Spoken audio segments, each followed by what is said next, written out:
Hi, I'm Amy Burser. Like most Americans, my family background is quite diverse. My surname was originally Bersorsky, which was Russian, but my ancestors came here from all over the world, including Austria and Puerto Rico, and many of them came through the immigration station here at Ellis Island.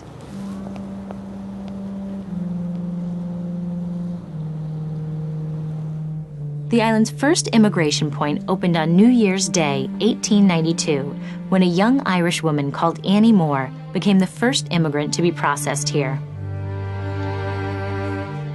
From 1892 to 1954, 12 million people passed through here, and today an estimated 40% of America's population can trace their ancestry to this tiny island in New York Harbor. 1907 was the busiest year, with over 1 million immigrants processed here. The largest number came from Italy, but there were many from Poland, Germany, Hungary, and Scandinavia too. As they sailed past the Statue of Liberty, many of them must have been filled with hope and joy.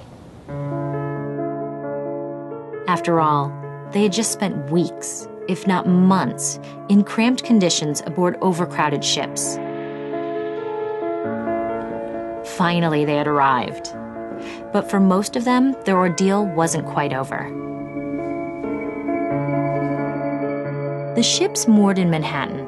The first and second class passengers could disembark here, along with any American citizens. But passengers in steerage, the poorest on the ship, all of whom were immigrants, were ferried over to this building for further inspection.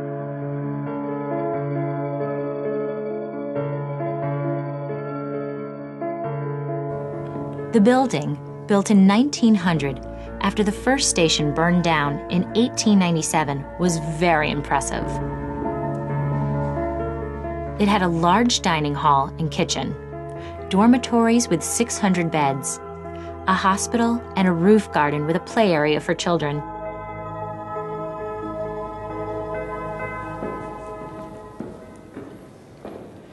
But the jewel in the crown was this, the Great Hall. With its 60-foot vaulted ceiling, it resembles an old-fashioned ballroom. But from 1900 to 1924, this was the registry room. Each day it was filled with new arrivals. On some days, 5,000 people waited here. The noise was deafening and the atmosphere chaotic. Dozens of languages filled the air as each person fearfully awaited a series of citizenship tests.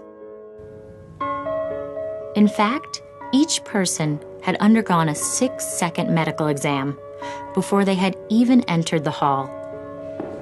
Here, doctors checked for signs of physical weaknesses or illnesses, especially tuberculosis or trachoma, an infectious disease of the eye. If they failed, they were marked with a chalk letter and were sent to the hospital for a full examination.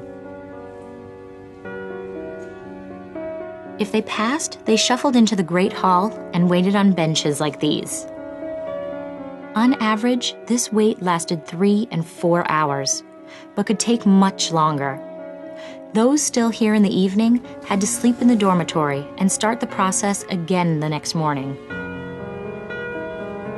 Eventually, they were called by the clerks, who stood at desks like these with a full list of each ship's passengers.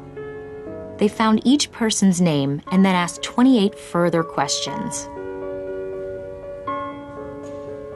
It was their job to find out if a person could work and had money to support themselves. They also had to weed out any undesirables, including criminals and political radicals. If someone failed these tests, they were sent back home. This only happened to around 2% of the passengers.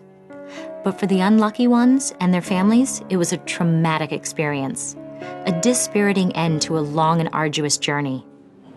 But for those who were approved, could walk through the doors and out into their new lives. Some were met by relatives here at the kissing post.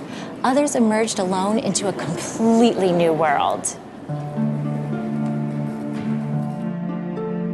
Around a third stayed in the New York area, while the rest scattered across the country.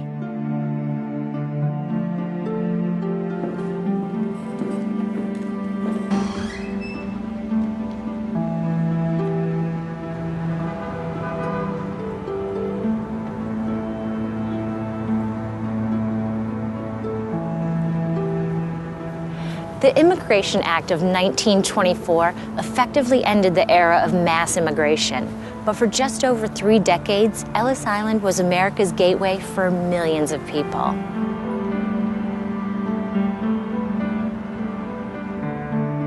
Some became authors, like science fiction writer Isaac Asimov, who came here from Russia.